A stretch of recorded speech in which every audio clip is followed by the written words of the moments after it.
Hey drummers, this is Gary Williams. We've got the sticks in hand now, so we're going to start discussing the nuts and bolts of all this stuff. So the first thing I want to talk about, this is going to be called how to hold the drumsticks. So first and foremost is how to hold it. Well, I want to talk about what I call the natural grip. So if you're out there and you're wondering how to hold a drumstick, I'd like you to just put your hand out here and turn it upside down. Just lay it there. And looking at your hand, take a drumstick and just drop it in your hand. Don't do anything with your fingers yet. Now, you'll probably notice my arm is pointing directly forward and the stick is at kind of a 45-degree angle. So if I grab it with all my fingers, kind of like a tennis racket, and I just turn my hand over, now you can see that we've got my arm moving forward again and the stick's at a 45-degree angle, this time pointing with the tip inward. So I'm going to slide my hand toward the back. And if I place the stick on the pad, this is what I call the natural grip. This is where your hand is shaped around the stick the way it naturally would hold something. And then the stick is at a 45-degree angle. So if we just assume that grip with the other hand, we're just going to do this. Now there's a lot of different discussion on, well, what do the fingers do? So that's the next area. So if I was to hold up my hand closely, you can see all my fingers are touching the drumstick. My fingers are together, so there's no space really between them. I could squeeze it, make a fist, or I could relax it and hold it very gently.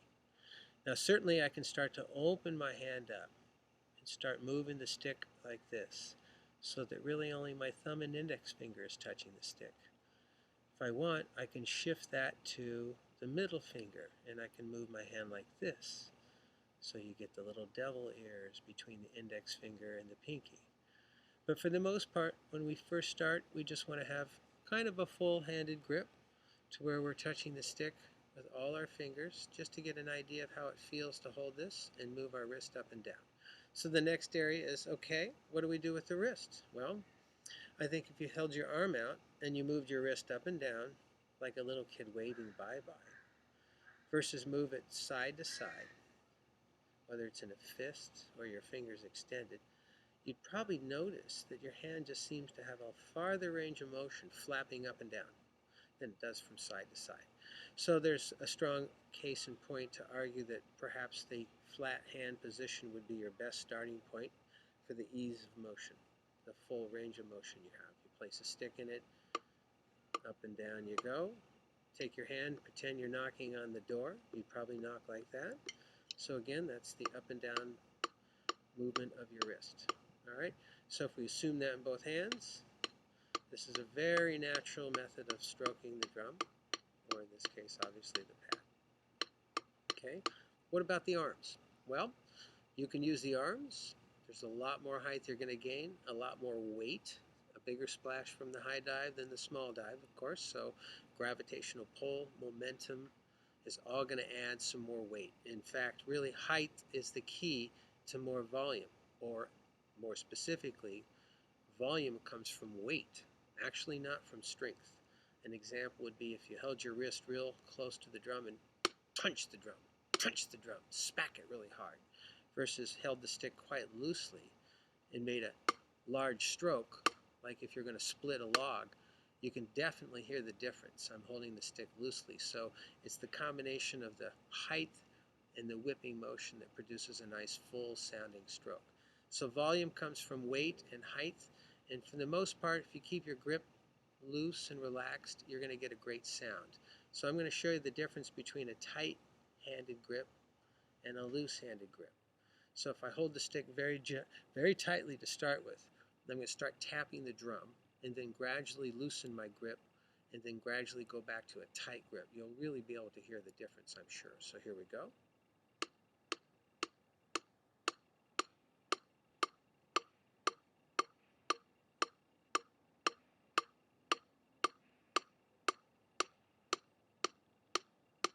So I probably look very robotic and jerkish when I'm holding the stick very firmly and I'm just really pounding into the drum. I'm like hitting the surface like I don't really like it, smacking it, versus this very large motion that's very relaxed. And really what I'm trying to do is let all the weight and energy in that motion go into the surface. and holding it very loosely so the stick has the ability to come back pretty much exactly like bouncing a ball. You want it to come off the floor. So my arms come into play when I need an increase in volume. So if I'm playing quietly, I'm just going to be using a very small movement, probably just my wrists. As I get louder, I'm going to increase the wrist stroke. And then finally, as I need more volume, I'm going to add some more height through lifting in my arms. And then if I bring it back down to this motion, I can get it real quiet. Okay? So those are the three basic movements that we're going to have. We're going to be using a bit of wrist, a bit of arm, and a little blend of wrist-arm combination.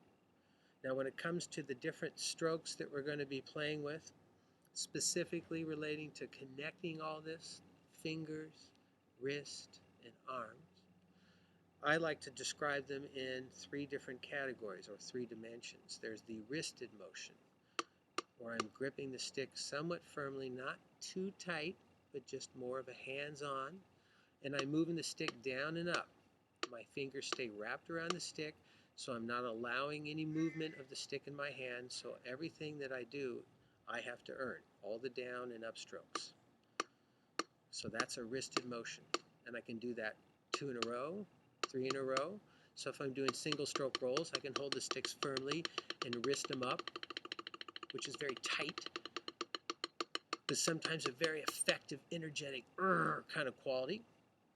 Now the other way to do it is to let the stick just bounce. So if I drop it, I'm allowing my fingers to open up in the back of my hand, so therefore the front of the stick can fly back up. This is called a free stroke in the Moeller method. We'll get into this in detail in a later video. So essentially I want to give the stick freedom. The stick is doing the work. In fact, if I left my hand down, the stick would just continue to bounce until there's no longer any rebound. So this is a very nice feeling to just see if you can just do half the work and the stick does the other half, just allowing it to come up. And you certainly can play much faster when you are doing half the work and the stick is doing the other half. If you hold the stick firm at all times, you're really going to get tired very quickly. You actually could do some problems to your body, carpal tunnel syndrome, tendinitis, and I've even had students coming to me that have like their thumb getting numb because they're just fisting the stick and punching everything all night long, and they really haven't learned to release the stick upon impact to get the stick to come back up. So really they're just in a series of down motions when you allow for that kind of rebound. So that's the way to do that, is to let the stick bounce. That's the other extreme. So as I go faster, I can really just relax a lot more. Listen to that sound. And we'll get into fingers more specifically when we talk about single stroke rolls in a later video segment. And then the last thing is the wrist bounce blend, or a combination of doing a little bit of wrist and a little bit of bouncing. This is particularly effective when you're doing like the double stroke or single stroke roll, or for that matter, almost any rudiment. When you start a rudiment, let me show you with the double stroke roll. You begin by wristing the doubles, and as you generate more speed, you want to loosen up your grip, so you're doing a little bit of wristing and bouncing, and then you transition to all bouncing for the very fast part where you're running, and then you just reverse that whole procedure and bring it out. So here's a quick example of that. More wristing, loosening up my grip, starting to allow for more rebound, shifting to more bounce. Now I'm in all bounce mode. I'm using a little wrist and arm combination. And as I slow it back down, start to employ a little more wrist, a little less bounce, and finally I end here with all wristed movements. So we'll get into more details as we go through more videos. So stay tuned. This is Gary Williams. Please check out my website, www.drumsetartistry.com and GaryWilliams.com. Stay tuned. Thanks.